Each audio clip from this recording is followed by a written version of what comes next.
मोनिका 21 साल की नवयुवती थी। कैंपस प्लेसमेंट में उसे एक अच्छी आईटी कंपनी में जॉब मिल गई थी। उसकी शिफ्ट रात के तकरीबन 12 बजे खत्म होती थी।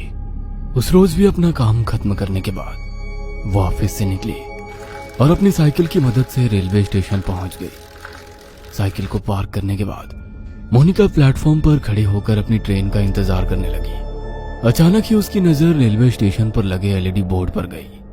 रोज की तरह उसमें आने वाली ट्रेन का नाम और शेड्यूल आज दिखाई नहीं दे रहा था। डिस्प्ले बोर्ड की एलईडी बाहर बाहर जल बुझ रही थी। अचानक ही प्लेटफॉर्म की पावर सप्लाई कट गई और हर तरफ अंधेरा हो गया। कोई कुछ समझ पाता उससे पहले ही मोनिका की ट्रेन प्लेटफॉर्म पर आ गई। बिना देरी किए बाकी के पैसेंजर्स के साथ साथ मोनिका भी झट से ट्रेन में चढ़ गई। इस समय रात के 11:30 बज गए थे। आज ट्रेन में कुछ गिने चुने पैसेंजर्स ही दिखाई दे रहे थे। मोनिका ने अपने हेडफोन में लाउड म्यूजिक लगाया और आंखें बंद कर अपना सर सीट के बैक सपोर्ट में टिका दिया।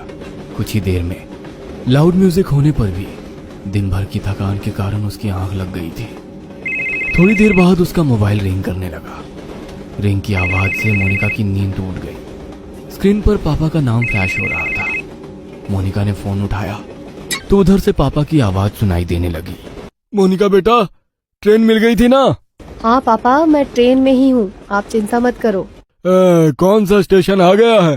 पापा की बात सुनकर मोनिका अचानक से आंख खोलकर अपने कोच में चारों ओर नजर दौड़ाती है। उसे अपनी आंखों पर यकीन नहीं हो रहा था। पूरे कोच में बिल्कुल अंधेरा छाया हुआ था। ना तो कोई डिस्प्ले दिखाई पड़ रहा था और ना ही कोई अनाउंसमेंट सुनाई दे रहा था। पापा, आई थिंक कुछ प्रॉब्लम है। यहाँ ट्रेन में कुछ है ही नहीं। सारी लाइट्स ऑफ है और कोई अनाउंसमेंट भी नहीं हो रही है। बेटा, आसपास किसी पैसेंजर से पूछना क्या बात है। पापा, पूरा कोच खाली पड़ा हुआ है। मैं अकेली हूँ यहाँ। ये क्या बोल रही है बेटा? मुझे डर लग रहा है। देख, ट्रेन जैसे ही अगले स्टेशन पर रुकेगी तू वहाँ पर उतर जाना, मैं तुम्हें लेने आ जाऊंगा। ठीक है पापा। मोनिका अब ट्रेन के अगले स्टेशन पर रुकने का इंतजार कर रही थी। आमतौर पर यह ट्रेन हर 10 या 12 मिनट में अगले स्टेशन के लिए रुकती थी, लेकिन आज पूरे 20 मिनट हो चुके थे, लेकिन ट्रेन रुकने का नाम ही नहीं ले रही थी। मोनिका को घबराहट हो रही थी। उसे कोई आइडिया नहीं था वह अभी कहाँ पर है। ड्राइवर की कैबिन में जाकर उससे कांटेक्ट करती हूँ, शायद कुछ हेल्प कर सके। ऐसा सोचकर मोनिका अपनी मोबाइल की टॉर्च ऑन करके इंजन रूम तक पहुंच जाती है। वहां जाकर वो ड्राइवर के केबिन को लगातार खटखटाती रहती है, लेकिन अंदर से कोई जवाब नहीं मिलता। डर से मोनिका की सांसें उखड़ रही थी। अपनी उखड़ती सांसों को शांत करके वह वापस अपनी सीट पर आकर बैठ जाती है।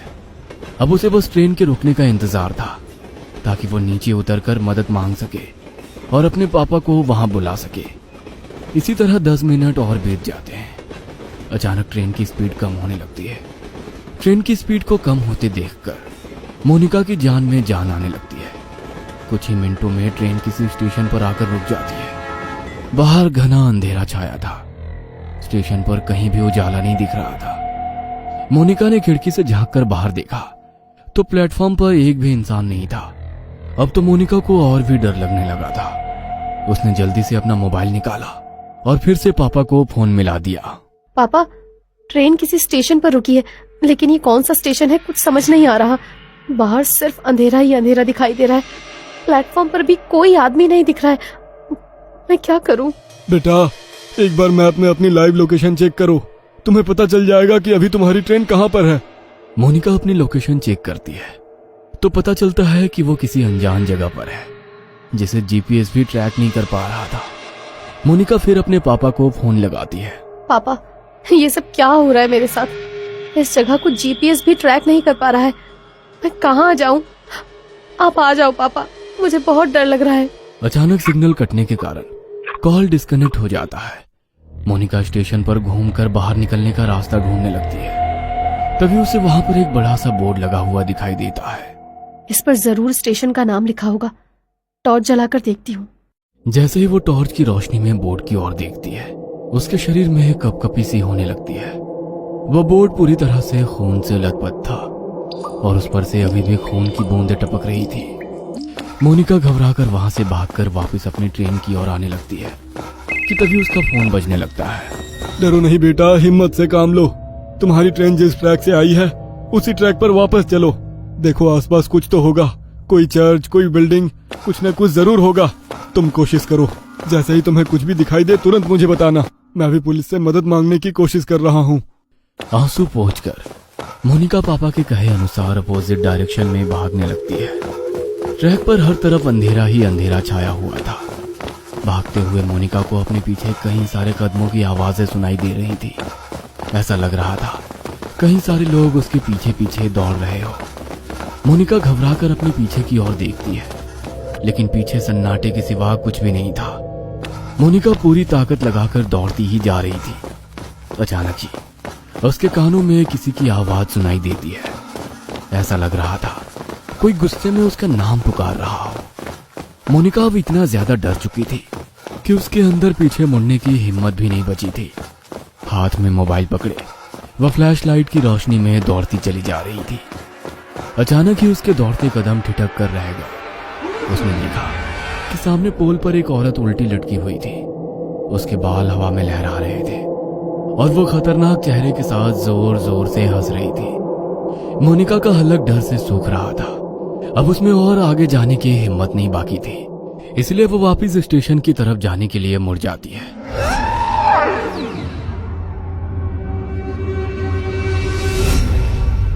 वापस मुड़ते ही उसे कुछ दूरी पर एक आदमी दौड़कर उसकी ओर आता दिखाई देता है। उसका पूरा शरीर कटा फटा सा दिखाई दे रहा था। उसका चेहरा बहुत डरावना दिख रहा था, जैसे कहीं पर कुचला गया। वो आदमी हाथ हिलाकर उसे ट्रैक पर दौड़ने से मना कर रहा था। मोनिका को अब समझ नहीं आ रहा था कि वो कहाँ जाए। घबराकर वो फिर से पोल की तरफ देखती है, जहां अभी कुछ मिनटों पहले एक औरत उल्टी लटकी हुई थी। वो पोल अब बिल्कुल खाली था। आगे का रास्ता भी बिल्कुल खाली दिखाई दे रहा था, इसलिए उस आदमी से बचने के लिए मोनिका फिर से ट्रैक पर दौड़ने लगती है। कुछ दूर दौड़ने के बाद उसे ट्रैक के पास एक गाड़ी खड़ी दिखाई देती है। मोनिका अपने पापा को गाड़ी के बारे में बताने के लिए फोन उठाती है, तो देखती है कि फोन की बैटरी डाउन हो गई है। इस गाड़ी के हेडलाइट्स ऑन है, मतलब गाड़ी में जरूर कोई है। क्या करूं? मदद मांग लूं या ऐसे ही भूतिया स्टेशन पर अपनी मौत का इंतजार करती रहूं? मोनिका कुछ देर सोचती है और उसके बाद हाथ हिलाते हुए गाड़ी के सामने जाकर खड़ी हो जाती है। मोनिका को ऐसी हालत में देखकर गाड़ी के अंदर से एक आदमी बाहर आता है। क्या बात है, इतनी रात को आप ऐसे ट्रैक पर क्या कर रही हैं? सब ठीक तो है ना? मोनिका बुरी तरह हाँफ रही थी। ऐसा लग रहा था वह किसी भी पल बेहोश होकर गिर पड़ेगी। मोनिका की ऐसी हालत देखकर वो आदमी उसे गाड़ी के अंदर बैठा लेता है। अच्छा, आप आराम से अंदर बैठकर बताइए क्या बात है। पता नहीं क्या हो रहा है मेरे साथ। मैं न जाने कैसे इस जगह पर आ गई। अब मैं लाख कोशिशों के बाद भी यहाँ से निकल नहीं पा रही। आप बता सकते हैं ये कौन सी जगह है? मोनिका अपनी ही धुन में बोलती चली जा रही थी। तभी उसे महसूस हुआ कि कार सवार युवक उसे वापस प्लेटफॉर्म की ओर ले जा रहा है। No please stop. तुम मुझे कहाँ ले जा रहे हो? मुझे वापस वहाँ नहीं जाना है। मोनिका के इतना कहते ही वह लड़का मुस्कुराते हुए पीछे देखता है। अगले ही पल उस लड़के का चेहरा बदलने लगता है और वो उसी आदमी की शक्ल में बदल जाता है जो ट्रैक पर उसका पीछा कर रहा था।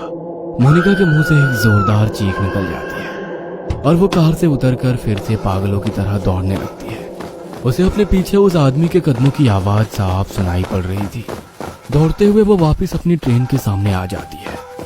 कोई और रास्ता ना सूझने पर वो छिपने के लिए वापस ट्रेन में चढ़ जाती है और एक सीट के नीचे छिपकर बैठ जाती है। मोनिका का पूरा शरीर पसीने से लथपथ हो गया था। वो अभी तक डर से कांप रही थी। डर उसके दिमाग में इस कदर बैठ गया था कि अगले ही पल वो डर से बेहोश हो गई थी। कुछ ही पलों में ट्रेन चल पड़ती है और उस स्टेशन को पीछे छोड़कर आगे बढ़ जाती है। कुछ देर बाद मोनिका को होश आता है तो वो खुद को स्टेशन के इमरजेंसी रूम में पाती है। अब आप कैसा फील कर रही हैं मैम? आप अपनी सीट पर बेहोश हो गई थी। ट्रेन के स्टाफ मेंबर आपको यहाँ लेकर आ गए। आप अपने घर पर किसी को इन्फॉर्म कर दीजिए। मोनिका हैरानी से चारों ओर देख रही थी। उसे अभी तक यकीन नहीं हो रहा था कि वो उस स्टेशन से वापस आ गई है। प्लीज मेरे पापा को बुलवा दीजिए। मैम, आपके फोन की बैटरी लो हो गई थी, मैंने चार्ज कर दिया है, ये लीजिए। मोनिका अपना फोन निकालकर पापा को फोन लगाती है। हेलो, कहाँ थी तू बेटा? मैं कितना परेशान था। 3 घंटे हो गए, अभी तक घर नहीं लौटी। पापा, आप